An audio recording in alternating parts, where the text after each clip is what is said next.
for joining us for today's Ipsos Foresight webinar, featuring new data and interviews with industry experts exploring the business impact of the need for purpose. So now, without further ado, it is my pleasure to introduce today's speaker, Matt Carmichael, editor of What the Future. Matt, you have the floor. Hey everybody, welcome to this episode of What the Future, focusing on the future of purpose. My name is Matt Carmichael. I'm the editor of What the Future and the head of the Ipsos Trends and Foresight Lab, which is kind of the R&D part of our Trends and Foresight group. And I'm going to be walking you through today's issue, so really excited to dive in. But let's start with, do you ever feel like this guy on the cover, wanting to make a difference, but feeling as though the problems of the world are bigger than you can help solve on your own? Of course you do. And increasingly, we expect brands and companies to help. But whenever anyone talks about brand purpose, don't you wonder why they always come back to the same examples of Patagonia and Ben & Jerry's?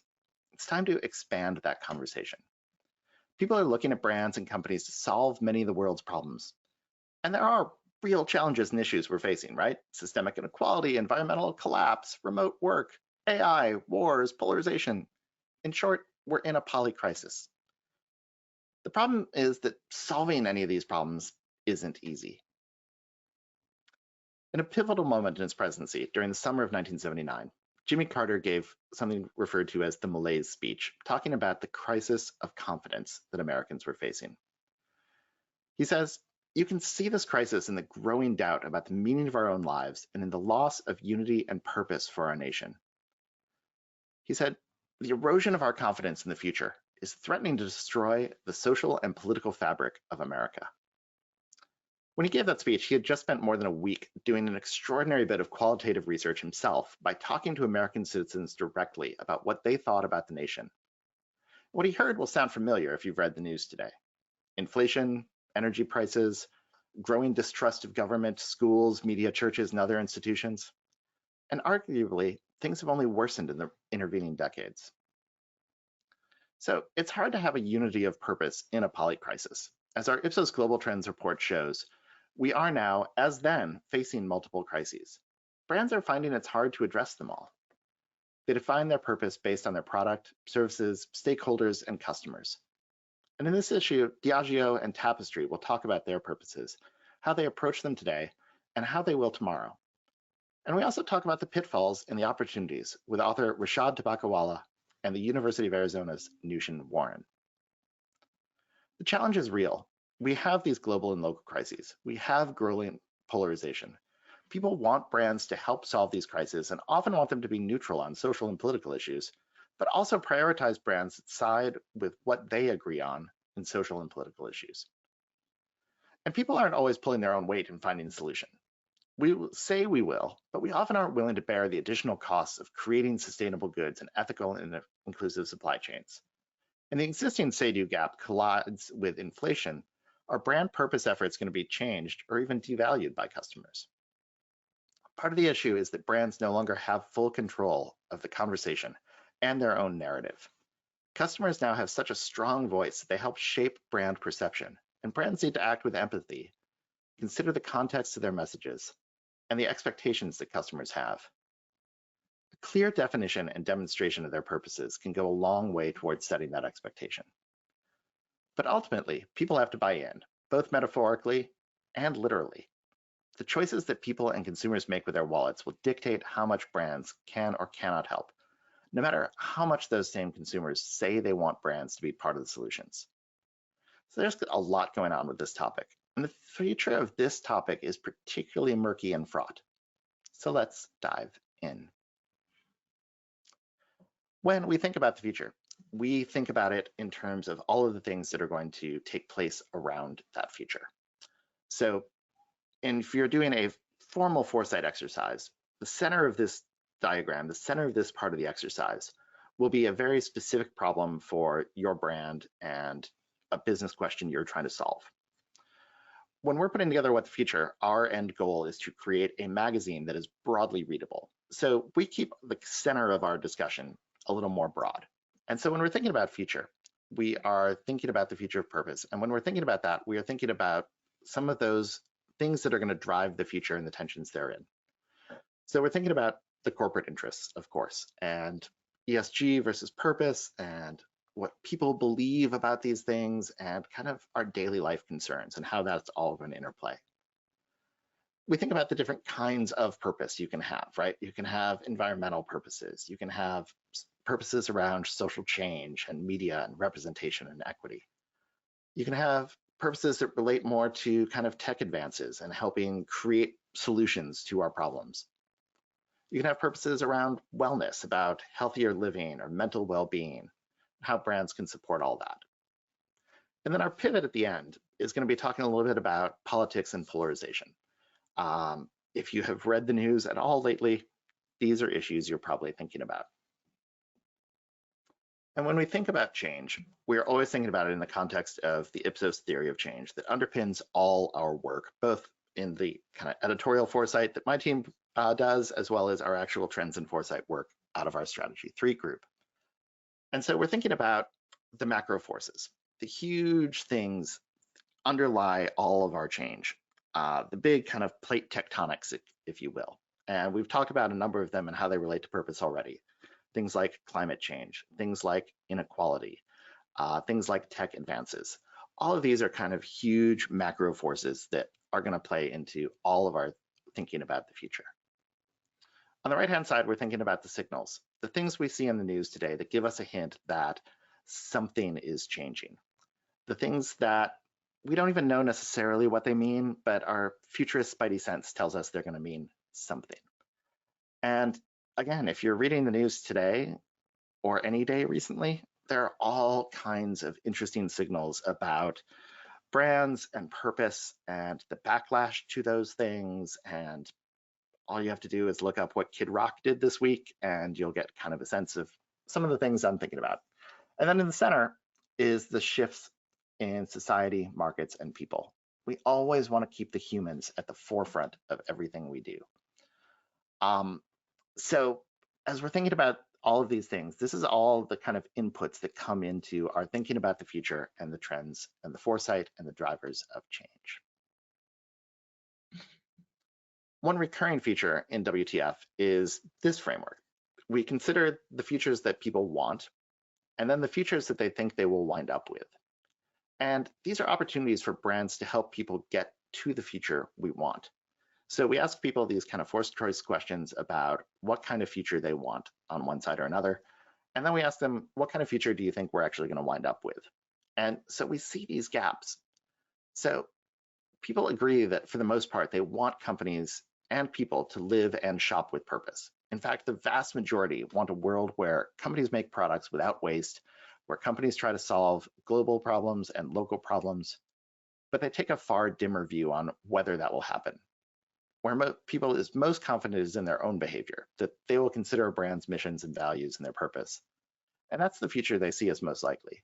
But considering people's say-do gap track record, it's a likely question that will continue unless brands can make purpose as compelling as other purchase drivers. So given those gaps, how do we get there? It's going to take innovation of new products and services. Future jobs to be done are a framework and exercise to kind of imagine future products. This was a take on the jobs to be done framework, which has existed in traditional innovation, but our colleague Trevor Sedano has spun that into the future. And our other colleague, Sophie Washington, has created these scenarios for this issue about purpose. And the future jobs to be done, again, it's based on the jobs to be done framework, which suggests that people don't buy a product just to buy a product. They hire that product to do a job, to solve a problem for them. And so when you're thinking about the future, thinking about the jobs that will need to be done in the future can help you think about and frame the kind of products and services you're going to need to innovate and develop in order to make that future work. So specifically for this issue, in one possible future, people take it back upon themselves to make change happen. While they don't expect brands to solve everything, they will still need products and services that help them meet their own goals. So in this future, we see jobs around helping me support creative, positive change. We can imagine a world where people earn loyalty points at brands by volunteering their services for causes they care about.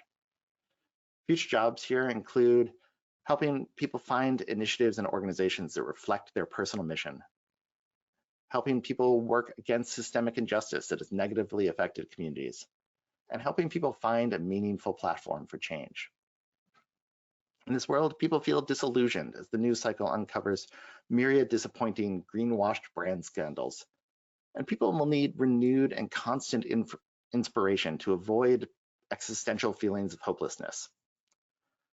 So how can brands help people feel hopeful about the future? How can they help people feel authentically optimistic without being deceived? How can they help people get inspired to find their own purpose and persevere in doing good for me and my world and the world, despite being overwhelmed by happenings in the world? And finally, people will be feeling the impacts of climate change. So how can products help people help the Earth? This could include jobs around helping people find sustainable products and services that are within their budgets, or helping them preserve both environmental surroundings and their way of life, and helping people play a role in their planet's future. The good news for brands is that people around the world think they can make money and have purpose at the same time. And we see this in our data from Ipsos Global Trends. But that could also be bad news for brands, right? If people think you can do both, and economically that's challenging, it could be harder to convince people to pay true costs if they think there's already room in the margins, which leads us very nicely into our first Q&A. Rashad Tabakawala has advised global brands over a storied career, holding such titles as the Chief Growth Officer for Publicis Group SA. I've followed him for decades at this point, and he's one of the very, very, very few people who was smart about internet marketing in its earliest days and is still sounding smart about all of these topics. His newsletter, The Future Does Not Fit in the Containers of the Past, is my Sunday morning breakfast read. Now, the author, podcaster, and advisor thinks maybe the future of brand purpose is not needing one. He says purpose today exists partially to fill a vacuum in leadership on key issues that brands shouldn't have to be the ones to fix. According to Rashad, brands are in a hard position. Their employees and customers want them to have a purpose and solve problems, but those issues are often in conflict with their business. That's especially true for the later generations, he says. But should brands have to solve problems? He argues they shouldn't if governments and other institutions were doing their jobs properly. In the meantime, he suggests ways to maximize the impact of purpose by aligning it closely to your business and products and avoiding controversial topics. Focus, he says, on three core truisms.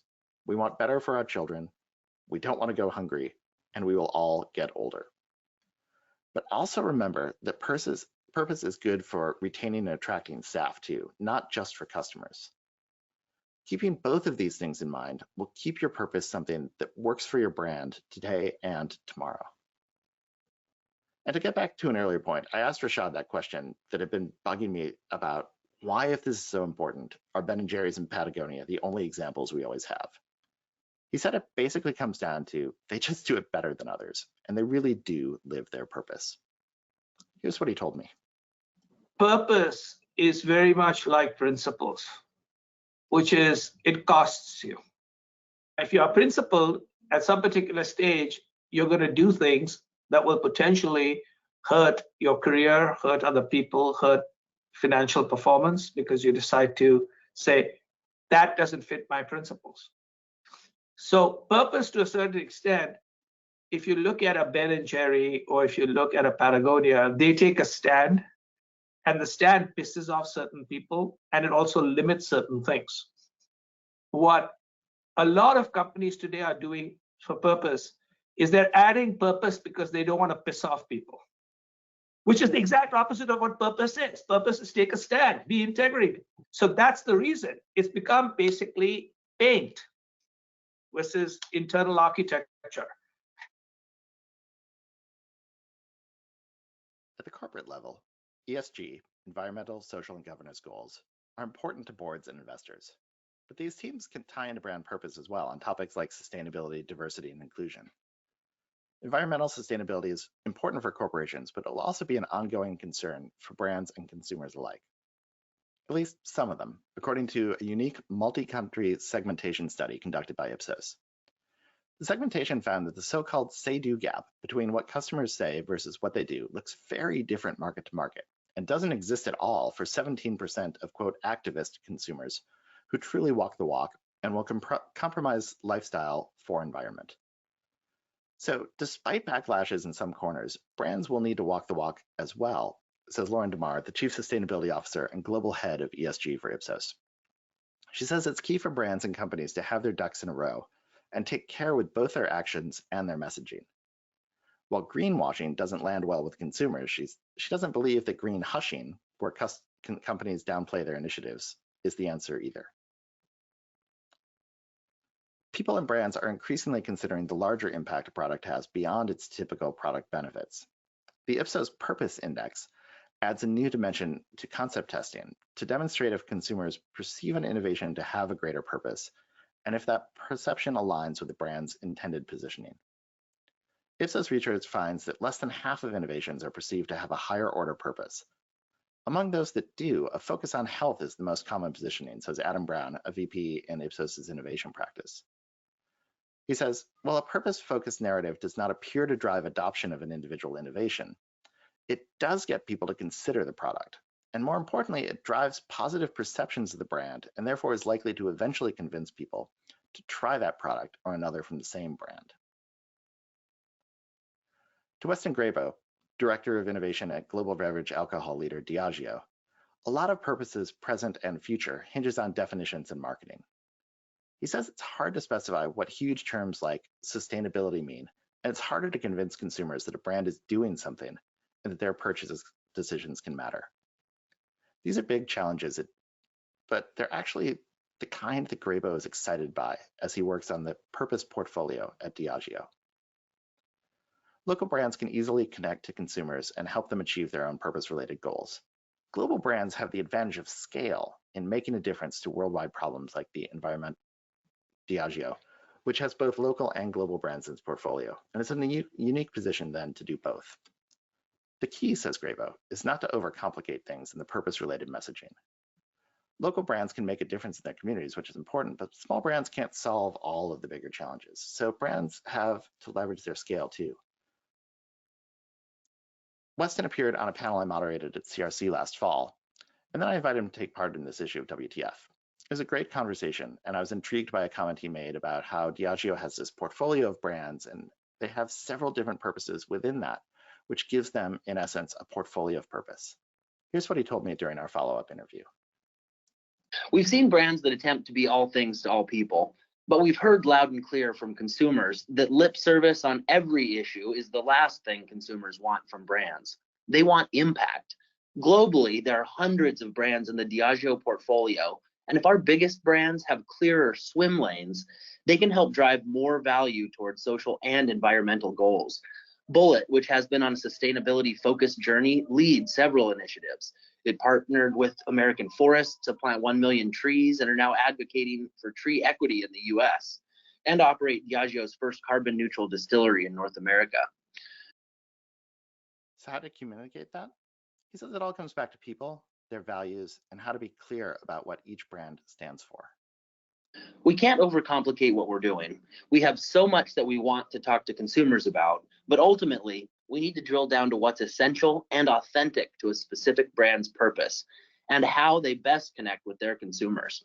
The takeaway that we want consumers to realize is that choosing our brands is a path to creating the good that they want to see in the world.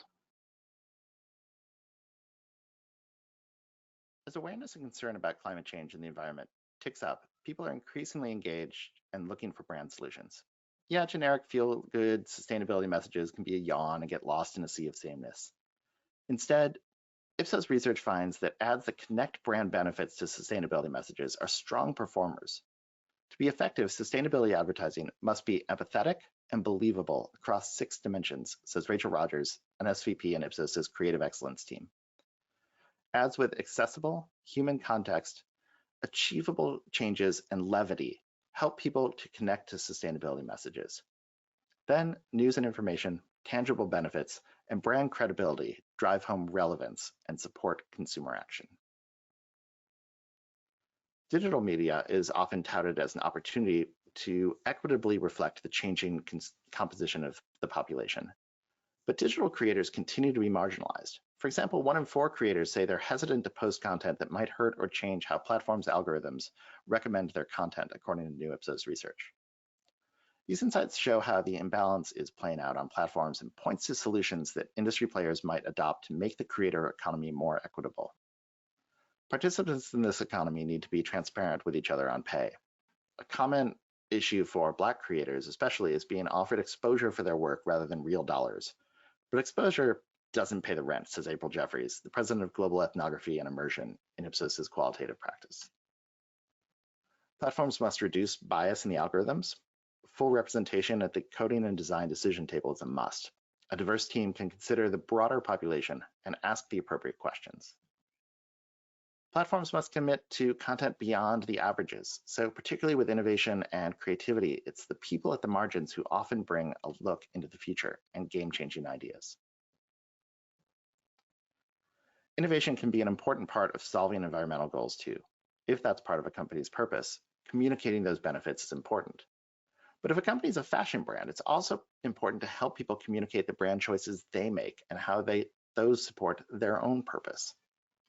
Alice Yu ties all these goals together from her role and insights at Tapestry, the parent of luxury brands Coach, Kate Spade, and Stuart Weitzman. 72% of people are looking not just to brands, but to technology to help solve our environmental and climate challenges. But an industry known for its materials like leather, that can be a challenge. For one thing, it's tricky to talk about sustainable products when they can last a lifetime and beyond, like a Coach handbag. But there's also an issue of communicating how new technologies like pineapple leather, yeah, that's a thing, can be more sustainable, but might also require other trade-offs, said Yu. The other side of purpose is when it comes to fashion and style is recognizing that brands also tie purpose to our identities and can help communicate our own belief, purposes, and priorities. Alice was also part of that CRC panel I mentioned, and here's what she told me in our interview for this issue. Part of it is communicating with transparency, but continuing to move forward on ESG efforts. We don't have all the answers and we're not at the end destination yet, given that it's a journey. But also when brands stand firm in what they believe, consumers can see that conviction. Even if they don't fully agree with what it is that you're saying, they can see that it's important to you and you're standing by what you believe in. Beyond the brand side of things, since Tapestry is in the fashion space, I asked her about the consumer side of it too, and how people use those brands they support to show off their own purposes and values. She said that's true, but not necessarily universally. Some consumers in certain markets especially might want a little bit more overt signaling, while others are a bit quieter about it, but still very much engaged on a personal level. We talk to consumers about the ways they want to self-express and the importance of exploring different facets of themselves. Clothing and style play into that. To better understand people's personal wellness goals and the role that brands can play in help achieving them, Ipsos asked members of one of its syndicated online communities about their wellness goals and how they would define brand support as being good, better, and best. The community revealed how people increasingly aim, quote, to be spiritually, emotionally, physically, and financially well balanced, as one member put it. To help people achieve their wellness targets, they want brands to provide higher quality, non-toxic products, as well as tools, motivations, and rewards. Sounds a little like our future jobs to be done. For overall well-being, community members said that brands can support them by simply by acknowledging that their personal wellness goal is one that many share. Showcasing people working toward their personal goals and brand messages can provide encouragement and modeling for others. Brands can help at a higher level by providing tips, ideas, and ways to achieve personal wellness goals, and then go above and beyond by providing a way for consumers to connect with the brand or others with similar goals, says Jennifer Torgensen, a senior director in Ipsos's online communities practice. Expectations of the role that companies should play in society are fundamentally changing as businesses become more purpose-driven, employees more assertive, and leaders more vocal. Ipsos research shows that business leaders have a responsibility to speak out on social and political issues, and the purpose and social impact are becoming stronger reputation drivers for these companies. As the societal landscape shifts, business leaders need to be armed with a clear understanding of what creates and destroys their most valuable asset, trust. Yet 72% of global communications leaders believe that, quote, too many businesses use the language of social purpose without committing to real change, according to the latest Ipsos Reputation Council report. Doing so puts companies at risk of purpose washing and damaging their hard-earned trust and reputation, says Jason McGrath, the Executive Vice President and head of the Ipsos Corporate Reputation Practice. Corporate purpose has been a reliable tool for boosting corporate reputation, and in recent years, strategies for corporate social responsibility have given way to environmental, social, and governance practices and investments. But ESG corporate purposes at large have become politically polarized, which marketing professor Nushin Warren says makes corporate purpose increasingly challenging to manage. Warren's research focuses on political purpose and its impact on brands. And she's observed that more politically divisive an issue is, the more that companies wade into activism and further away from CSR.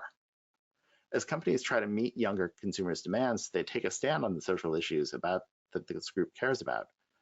More companies are finding themselves in an activist role in politically charged culture wars. That's trickier to navigate, even compared to a few years ago. Warren's research shows that it's harder than ever for brands to appear neutral and remain neutral. She's run a study that shows that even if a company doesn't take a stand, people don't assume it's neutral. They assume it's afraid. Why would that be?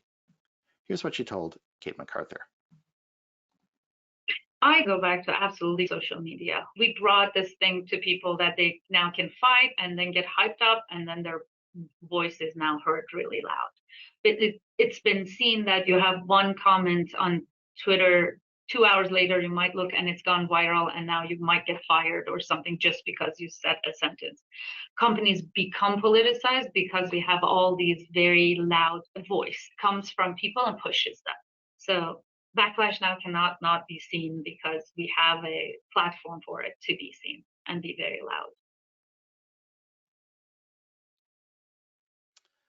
So another thing that we think about when we're preparing an issue of What the Future is this idea of tensions, that there's certain human behaviors and human opinions that are really going to shape the future one way or another, and that these tensions can shift over time in either direction.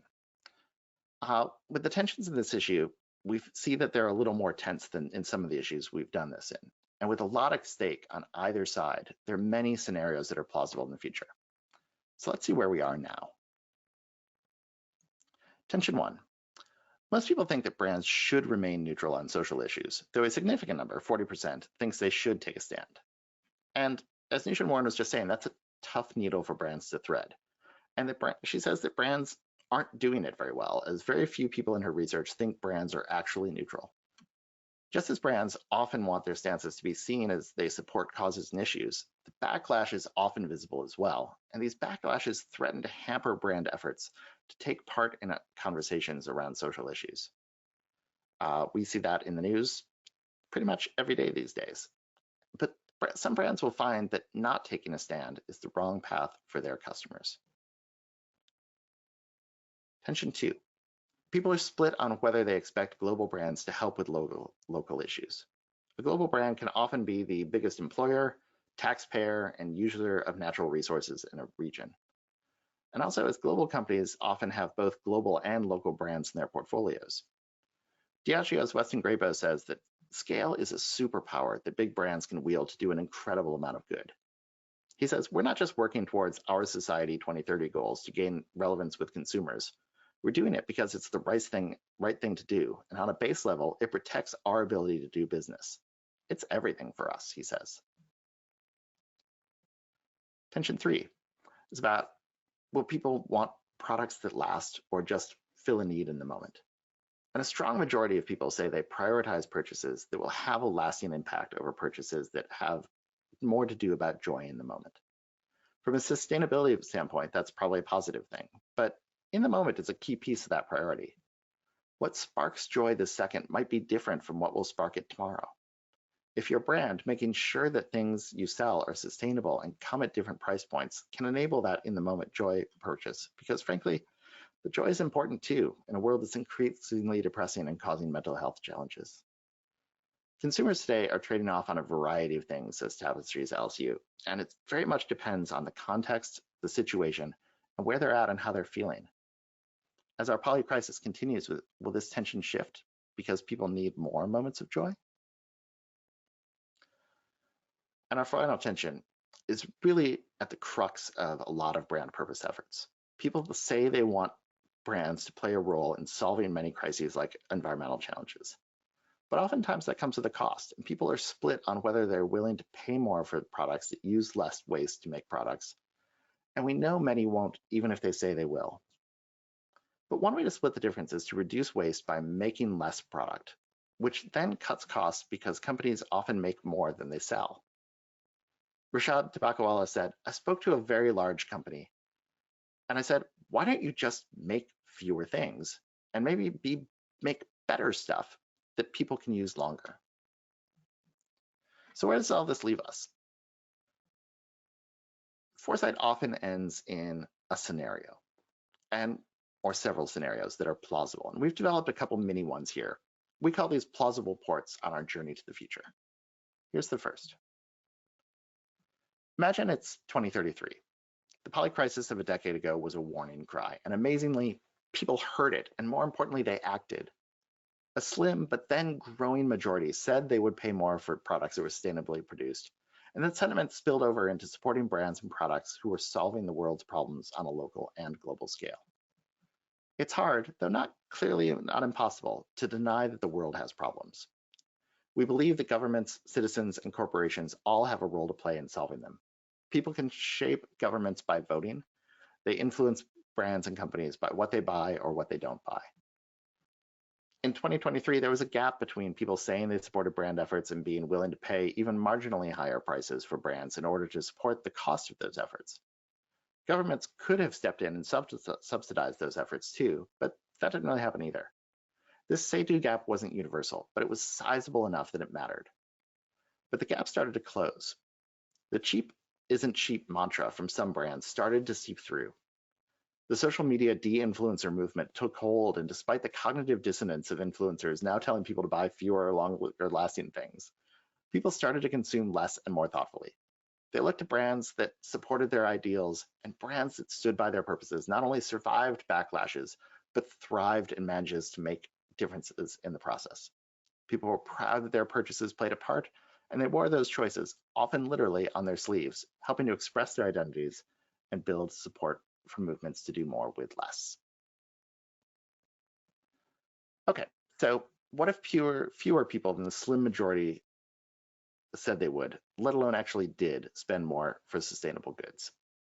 We consider this a waypoint. So what happens if one of our tensions shifts? Does that point us toward a different future?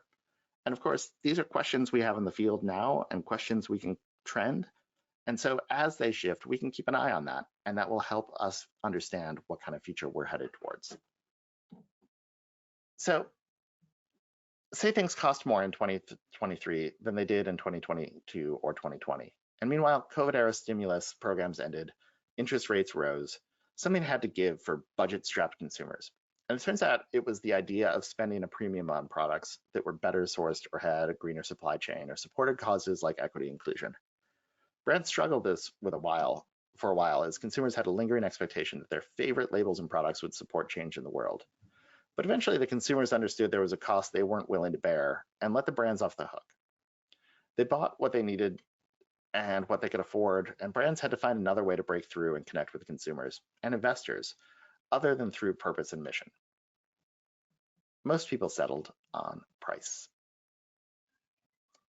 So in that world, where that tension has shifted, where people aren't willing to help take part in this financially with their own budgets, in this future, things aren't great.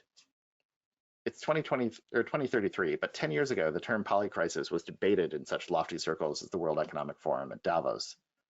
Now that discussion seems quaint.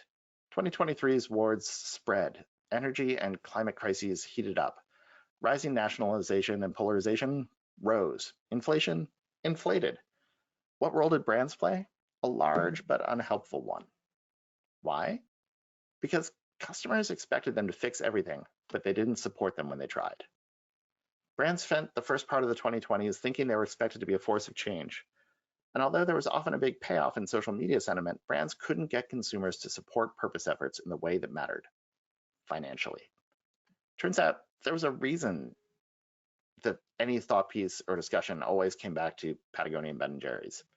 The tension between spending more to support sustainability or not took a hard turn toward not, driven partially by lingering inflation and spiraling political backlashes. When even Xbox saying they'll use less energy and it would have no impact on users provoked the ire of Capitol Hill and streaming news commentators, brands and consumers gave up on trying commerce to any larger purpose. Investors had an easier time supporting ESG strategy during the longest stock market bull run in history, but a bear market sucked the life out of those efforts, along with institutional investors like states and pension funds, rebelling against woke capitalism. With brands and companies abandoning social and environmental solutions, that left people and governments to fix things. And despite their shared values about improving these situations, people lacked the scale and governments lacked the will and the cohesion needed to effect change. So in that future, where do we wind up, right? And you might be asking, as we often do, like, why are we even talking about the future of all these things? Where does that take us? And for us, the answer always comes back to a pretty simple idea, that when you think about the future, when you project yourself outwards, when you give yourself a little bit of time, a little bit of energy to think beyond your quarterly statements, the monthly goals you're trying to hit, and actually project yourself out and think about what the world is going to look like in 3 years or 5 years. And whether you do that systematically with an actual foresight engagement, which I highly recommend. They're fun and informative and will help you shape your business and be ready to thrive. And if the pandemic has taught us anything, it's that we need to do a better job of planning for possible futures. But regardless of how you do it, when you think about the future, you're going to ask better questions today.